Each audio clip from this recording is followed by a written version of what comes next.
nossa equipe, mostrando os cuidados que a gente precisa ter com as plantas. Meus amigos, elas sofrem demais. Se você, assim como eu, gosta de ter planta em casa, tem que saber cuidar. Senão, nesses dias, infelizmente, muitas delas vão morrer. Reportagem agora, roda!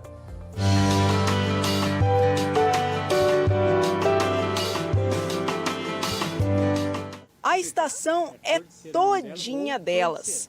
As flores colorem a paisagem e alegram a primavera. Mas esse ano, as temperaturas amenas de setembro deram lugar a um calorão incomum. E se nem a gente está resistindo às altas temperaturas, imagine as pobres das plantas. Chegam até a ficar murchas de tanto abafamento. Está muito difícil, as plantas estão sofrendo muito, né? A gente que trabalha nessa área, a gente sofre o tempo inteiro porque a gente faz o trabalho, né? E a gente quer ver um negócio lindo, maravilhoso, mas com esse sol escaldante, não tem condição. Algumas plantas que fazem reserva de água nas folhas, no caule e nas raízes, conseguem resistir melhor ao calor. Mas mesmo elas requerem uma atenção especial nesses dias extremamente quentes.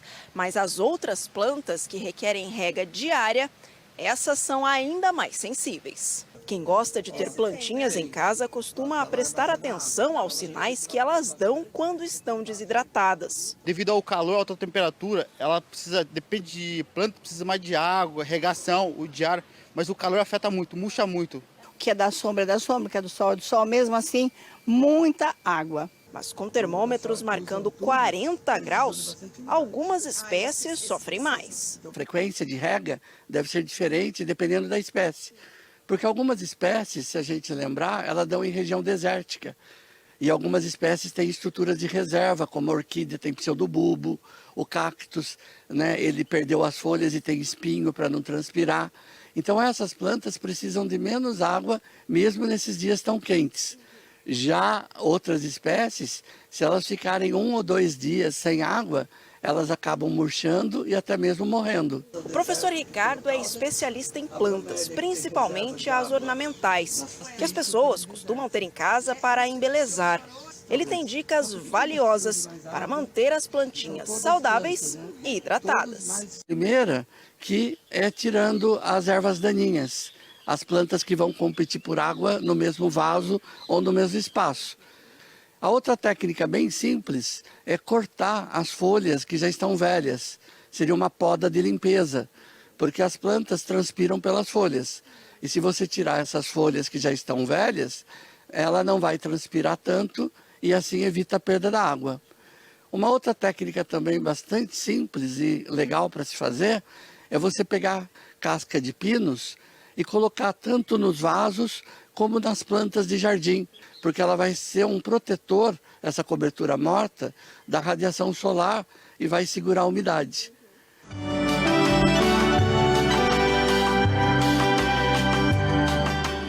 O Júnior trabalha em uma loja de plantas e lembra que esse calorão também é prejudicial por outro motivo. As pragas costumam se multiplicar com mais rapidez. Nesse calor, o desenvolvimento delas é muito maior. Tá? A gente precisa, principalmente em plantas, precisam manter sempre a higienização, a limpeza delas. Em ambientes que ficam fechados, precisa sempre estar passando produtos que criam camadas de proteção para que aguentam mais, né? Importante lembrar que não é só regar não, viu? A planta também precisa de nutrientes.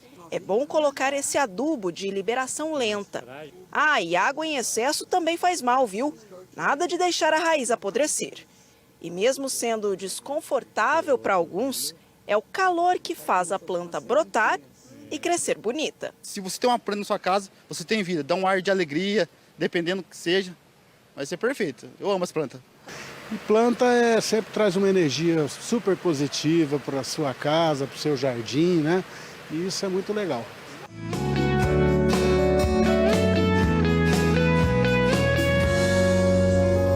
Tem que ter cuidado com a plantinha. Ontem nós mostramos aqui o cuidado com os pets, hoje o cuidado com as plantinhas e, claro, sempre falando da nossa